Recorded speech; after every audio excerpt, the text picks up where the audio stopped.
Sejam todos bem-vindos e bem-vindas a mais um Papo de Sacristia. Meu nome é Marcos, eu estou aqui com meus amigos Davi, Bruno e Padre Samuel para mais um diálogo.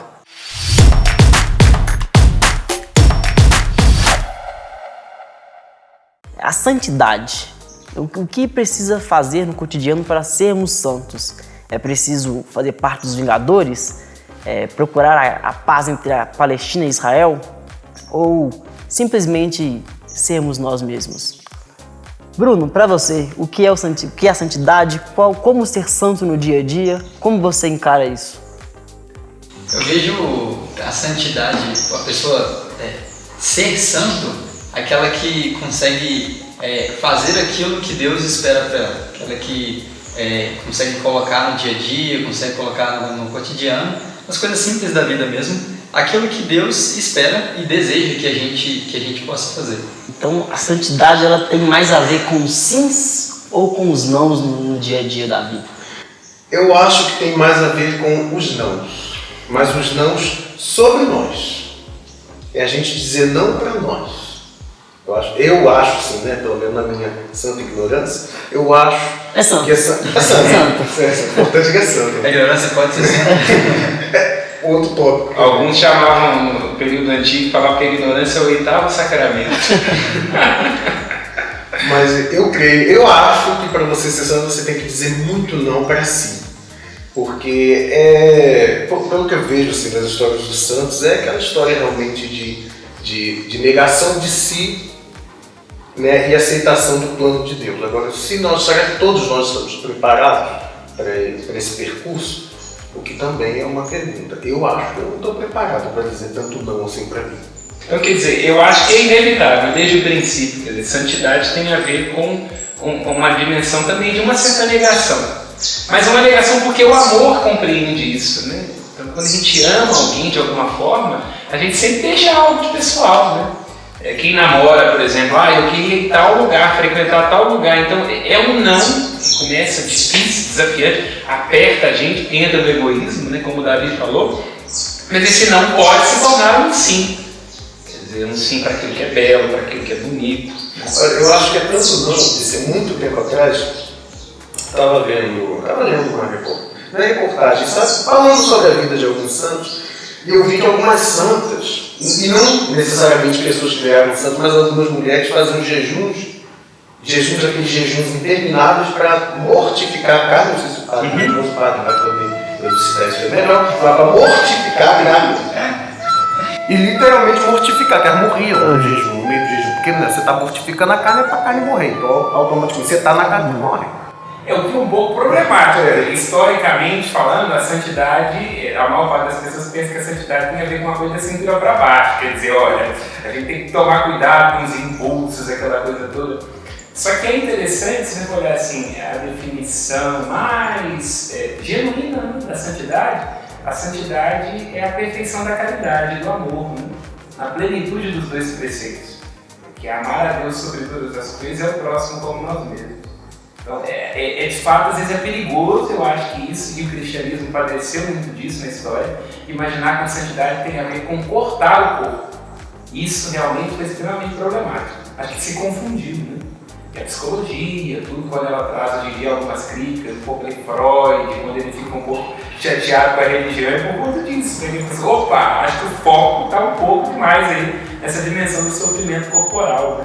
Mas hoje, então, quer dizer, na santidade, a gente não precisa mais trabalhar com essa mortificação do corpo. Nesse tipo de mortificação do corpo, né? Matar literalmente o corpo. Porque, na verdade, se a gente for prestar atenção, Davi, eu diria que esse não é nenhum modelo cristão. Jesus veio na carne. Então, a carne em si não é ruim. Acho que essa é a questão. Mas nós temos um caminho em busca da santidade. Como o Padre Samuel bem disse, a ignorância seria o 8º sacramento. Nós temos outros 7 sacramentos que são o caminho para a santidade. Mas tem gente que já pula direto no primeiro, né? E qual é o último, que pula direto pro 8º. Não, é importante ter a comunhão e a confissão, né, nesse meio termo, nesse meio de campo, né? Mas entender assim, eu acho que é sempre importante situar isso. A negação, ela não pode ter um quê simplesmente de destruição. Que às vezes a gente pode ter a impressão, não sei, às vezes nos filmes tudo aparece, né? Você tem a figura do religioso, da religiosa, como se Deus fosse um vigia da felicidade dos outros, né? Um velho, barbudo, sentado numa cadeira de balanço, se você fizer isso, eu te castigo, né? Algumas pessoas mais antigas lembram, assim, nas casas antigas tinham aqueles olhos, assim, o olho de Deus que tudo vê, então é uma ideia de santidade muito terrível, né? Acho que o amor, ele compromete, ele provoca, o amor convida a sair de si, mas não pode ser um peso. Acho que pensar a santidade como um peso é uma perda. Vejo que às vezes essa visão assim, tem que tirar muita coisa para poder ser santo, é uma visão muito externa, que fala assim, cara, então eu não quero ser santo não, quer saber, isso aí não é pra mim, esse lance de igreja não é pra mim, Deus também não é pra mim, porque, poxa, eu vou ter que abrir mão de todas as coisas que eu gosto, de todas as coisas que eu faço. E eu vejo que o que a igreja, na verdade, ela propõe é a gente olhar, virar o nosso olhar para o que é o essencial, para o que é o mais importante. O mais importante é Deus, é aquilo que Deus planejou a gente para viver, que é o céu. E a gente pensando a cada dia como que a gente vai se preparar para estar melhor, para caminhar para esse céu. E não necessariamente eu preciso abrir mão de tudo que eu tenho na minha vida, né? E aquilo que eu abro mão, eu percebo que eu estou abrindo mão por amor. Não necessariamente porque eu vou sofrer porque eu gosto de sofrer, isso não faz o menor sentido. A Igreja Católica ela não orienta, não ensina nada disso.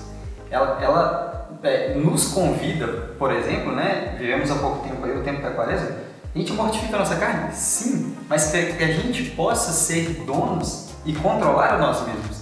Quando a gente nos mortifica, a gente passa a ter controle das nossas vontades, das nossas paixões, e aí a gente combate o pecado. Pô, não dá pra falar também que a gente vai ser santo se a gente vive em pecado, né? Claro que Principalmente na modernidade, né? Porque antigamente não tinha muita coisa para abrir mão. Mas hoje a gente tem muita coisa para abrir mão, né? Esse que é o ponto, eu acho que tem muita coisa para abrir mão. Vamos parar para pensar aí. Ficou um pouco mais difícil. Ficou mais difícil, porque antigamente o povo não tinha nada. Às vezes até fazer, vou abrir mão de comer porque não tem nada para comer, então já vou estar abrindo mão aí da comida, já estou fazendo um jeito. Não tá útil ou agradável, né? Eu acho que esse é o grande desafio. Agora, o que é interessante, se a gente for parar para prestar atenção, é que hoje em dia a gente tem uma relação com o corpo, às vezes, que eu acho que ela daria inveja na modificação dos medievais. Olha, a comida vira remédio, não tem que comer porque é bom para isso. Ou não pode porque dá isso. Ou então horas na academia. Pensa, hipertrofia, para você ganhar hipertrofia muscular, você tem que submeter o seu corpo a uma disciplina terrível. Olha você que coisa interessante, né? Então de qualquer jeito a gente pode essa mortificação Por exemplo, quem faz a hipertrofia muscular, se você parar para prestar atenção, é um sofrimento terrível. E é interessante, né? A gente um pouco vê com maus olhos a ideia de um sacrifício para uma dimensão espiritual, mas a gente passa horas na academia, horas ali e faz dieta e faz isso e faz aquilo, é interessante. Mas em contrapartida, pessoas, né? tem aquela... Não, a gente é abstrato. Eu pelo menos tô gestante. Em contrapartida tem aquela famosa carta aos jovens que fala que precisa de santos que tomam Coca-Cola e comem hot dog. Então, opa, tô apto ali, ó. Tô dentro. É um pré-requisito pra santidade. Mas a questão assim, a gente, não é uma questão que depois eu fiquei pensando, como que a gente pode ser santo na modernidade? Porque eu acho um pouco difícil. Eu sei que tem, né? Como teve aquele que foi... Gente, eu sou bem católico, né? É porque é santo novo. É santo novo. Demora um tempo pra gente incluir na ladainha. Mas de qualquer jeito... São Davi do Rio.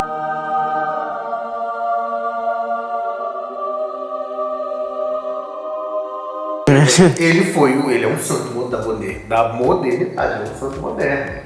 Né? Ele é um jovem, ele é um jovem do século XXI que foi beatificado, santificado. Agora beatificado. Então como seguir o caminho de Carlos Acutis?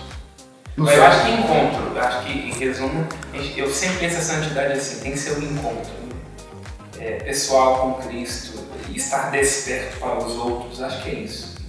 É o que Agostinho falava, Santo Agostinho tem uma frase muito bacana que diz: ama e faz o que quiseres, Agostinho fala. Acho que tem a ver com isso. Lá onde a gente sabe que a gente pode amar com amor generoso a Deus e pode amar os outros, eu acho que ali já tem a santidade.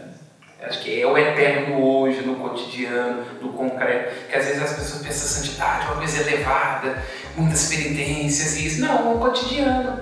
Quer dizer, tem uma velha chata te enchendo o saco ali, tem um lugar pra ser santo. Eu penso muito assim, entendeu? Tá me santificando.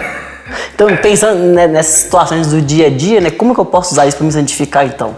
Se uma doninha, não, aqui é meu lugar, então, senhora, pode ficar, senhora, fique à vontade, como usar do dia a dia? Ela é um outro de Deus, acho que essa é a questão que Jesus sempre chamava atenção. Que às vezes os fariseus querem ver Deus nos templos e queriam ver nas fórmulas, aquela coisa toda. Ele falava assim, olha, Jesus parava, olha a viúva, olha o órfão, olha a prostituta, quer dizer, ali existe um coração que é morada de Deus. Acho que tem a ver com isso. É, antes de tudo, graça. A santidade não é só uma questão de esforço, porque ninguém dá conta, mas é a graça de ver o Deus que habita e que mora no outro. Eu penso muito nessa perspectiva. Então a santidade tem bastante a ver com oportunidades de ser santos. Não, toda hora tem. Eu acho que é. Desperdicei muito. Acho que todos, de uma maneira geral, né? Mas como diz o Papa Francisco, ele diz, olha, não existe santo que não teve passado e pecador que não teve futuro. O Papa Francisco citou isso, né? Que não é dele, plagiou. Eu espero que ele fique bem com a BNT, mas é isso. Não existe santo que não teve passado e pecador que não tem futuro. Será que a nossa igreja está se preparando para essa nova leva de santos? É uma boa pergunta. Que estão por aí, que estão por vir, porque, como nós já discutimos em encontros passados, né, será que a igreja tem espaço para esses novos santos, para uma nova modalidade de santidade, que não seja oposta da modalidade que já existe? Eu acredito que sim. De uma maneira geral, a gente percebe a evolução da própria compreensão que a igreja tem e do que significa o ser santo no concreto. Então o mundo muda, a sociedade muda, e a forma que os santos eles podem agir no dia a dia vem mudando também. Com certeza. O núcleo é amar. Esse é o ponto de partida, o amor. Lembrando o que diz Agostinho. Ama e faz o que queres. O amor é a plenitude da lei e da santidade. Mas será que a gente está preparado como santos, como novos santos, para amar a todos e não só os nossos próximos? Eu acho que não, né? Porque a todos. Ou às vezes a gente ama o próximo. O próximo. O outro. Esse aqui não dá. Porque eu acho assim, como cristão, assim, amar o próximo, tipo assim, nós estamos aqui numa roda de católicos, não é muito fácil, mas assim, amar o outro que talvez não está tão próximo. Amar o travesti, o umbandista, o candomblessista, o espírita, o transexual, que é essa nossa demanda. Eu diria assim, se nós não dermos conta deste amor, então nós não somos cristãos. Nem santos. E nem santos. Porque o próprio Cristo, né? Nós temos que dar conta de concordar ou não, ter outra visão de mundo ou não, isso é livre. Agora, o amor tem que alcançar a todos, e Cristo insistia muito nisso. O amor não pode ter reserva. Não pode, ainda que eu ainda não seja capaz, ou que o outro não comungue daquilo que eu penso. O amor é para além do conceito. Tem que ser, um amor tem, como eu gosto muito quando o Levinas fala, olha, o amor é uma significação sem contexto. Se a gente quer amar por contexto, a gente não dá conta. Mas é transexual. Mas é negro. Não tem contexto. Eu posso não concordar com essa ou com aquela opinião, não tem problema, discordemos todos. Mas o amor não pode ter contexto. E nem pretexto. Já vi uma charge que era Jesus em cima de uma pedra dizendo assim, devemos amar a todos. E alguém perguntou assim, inclusive as prostitutas, qual a parte do a todos você não entendeu? Exatamente isso. E tem uma parábola assim, o cara vira para Jesus e fala assim, quem que é o próximo? Quem que é o próximo? Um homem descia de Jerusalém para Jericó, foi pego. Esse é o próximo, entendeu? Quem se apresenta ali na sua demanda. É samaritano, não é do meu povo, não concorda comigo, não interessa. Depois se discute sobre as coisas particulares. A questão está precisando da sua ajuda. Então ama. É isso, esse é o próximo.